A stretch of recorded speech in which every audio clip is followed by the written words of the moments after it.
আসসালামু আলাইকুম ওয়া রাহমাতুল্লাহি ওয়া বারাকাতুহু। আলহামদুলিল্লাহি ওয়াহদাহু ওয়াস সালাতু ওয়াস সালামু আলা মান লা নাবিয়্যা বা'দাহু, আম্মা বা'দ। সুপ্রিয় দর্শক শ্রোতা ভাই বোনেরা, আজ আমরা এমন একটি জিকির, এমন একটি দোয়ার কথা বলবো যে জিকির এবং দোয়া জানে না এমন কোন মুসলিম পৃথিবীতে পাওয়া কঠিন।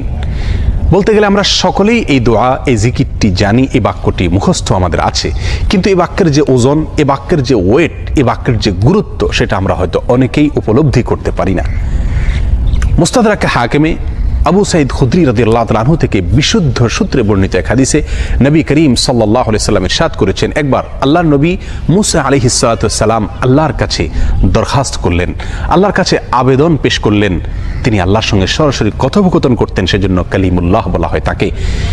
আল্লাহর সঙ্গে সরাসরি কথা বলতে গিয়ে একবার তিনি আবেদন করলেন, আল্লাহ আমাকে আপনি একটি জিকির, একটি দোয়া শিখিয়ে দিন, যে জিকির, যে দোয়া আমি সব সময় পাঠ করব, সব সময় আমল করব।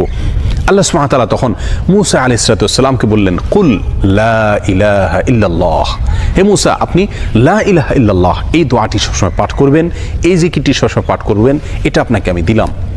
মুসা আলাইহিস সালাতু ওয়াস সালাম কিছুটা আশ্চর্যান্বিত হয়ে আল্লাহ সুবহানাহু ওয়া তাআলাকে বললেন, আল্লাহ লা ইলাহা ইল্লাল্লাহ এটা তো এমন একটি বাক্য, এমন একটি জিকির, এমন একটি দোয়া যেটা সকলেই বলে, সব মানুষই বলে। আমি তো আপনার কাছে স্পেশাল কোনো দোয়া চেয়েছিলাম, বিশেষ কোনো দোয়া চেয়েছিলাম। আল্লাহ সুবহানাহু ওয়া তাআলা তখন মুসা আলাইহিস সালাতু ওয়াস সালামকে বললেন, হে মুসা, যদি সপ্ত আসমান, সপ্ত জমিন এবং এই দুইয়ের মধ্যে যা কিছু আছে সব কিছুকে, আল্লাহর অস্তিত্ব ছাড়া বাকি সব কিছুকে যদি একটি পাল্লায় রাখা হয়, একটি হাতে রাখা হয়, আর লা ইলাহা ইল্লাল্লাহ এই বাক্যকে যদি অপর হাতে, অপর পাল্লায় রাখা হয়, তাহলে লা ইলাহা ইল্লাল্লাহর পাল্লা ভারী হবে। এত ওয়েটফুল এই আমল, এত ওজনী এই আমল, এই জিকির।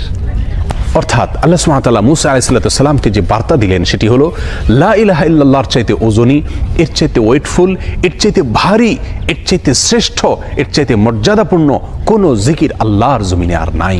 প্রিয় বন্ধুগণ, মুসা আলাইহিস সালাতু ওয়াস সালামের জন্য সবচেয়ে স্পেশাল দোয়া হিসাবে, সবচেয়ে স্পেশাল জিকির হিসাবে আল্লাহ সুবহানাহু ওয়া তাআলা যে দোয়াটি নির্বাচন করলেন, যেটাকে সবচাইতে ওজনী আমল হিসাবে আল্লাহ সুবহানাহু ওয়া তাআলা স্পষ্টভাবে ব্যক্ত করলেন, সেটি হলো লা ইলাহা ইল্লাল্লাহ।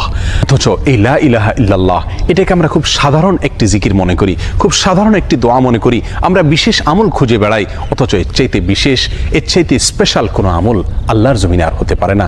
জিকিরের মধ্যে যত জিকির আছে, যত দোয়া আছে, যত আমল আছে, সমস্ত জিকিরের ভিতরে সবচেয়ে শ্রেষ্ঠ, সবচেয়ে ওজনী আমল, সবচেয়ে ওজনী জিকির হলো এই লা ইলাহা ইল্লাল্লাহর জিকির। মিজানের পাল্লায় কিয়ামতের দিন যখন আমার নেকামল মাপা হবে, তখন আমার নেকামলে শুধুমাত্র লা ইলাহা ইল্লাল্লাহ এর আধিক্য যদি থাকে, তাহলে ইনশাআল্লাহ আমার নেকামলে পাল্লা অনেক বেশি ভারী হবে।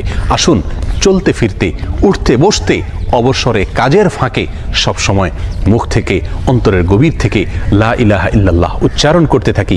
অন্তর পরিষ্কার হয়ে যাবে, অন্তরের ময়লা দূর হবে, অন্তরের পেরেশানি দূর হবে, অন্তরে আল্লাহ সুবহানাহু ওয়া তাআলার প্রতি আস্থা বাড়তে থাকবে, ঈমান বাড়তে থাকবে। এবং লা ইলাহা ইল্লাল্লাহ এই জিকির আমরা যত বেশি করব, তত বেশি সৃষ্টি জগতের অন্য সব কিছু আমাদের কাছে তুচ্ছ মনে হতে থাকবে, সব কিছুর হারানোর কষ্ট আমরা ভুলতে থাকব, আল্লাহ সুবহানাহু ওয়া তাআলার কাছে আমরা খুব বেশি নৈকট্য অর্জন করতে পারবো। আসুন বলতে থাকি বেশি থেকে বেশি, অন্তরস্থল থেকে ঈমানের সঙ্গে লা ইলাহা ইল্লাল্লাহ।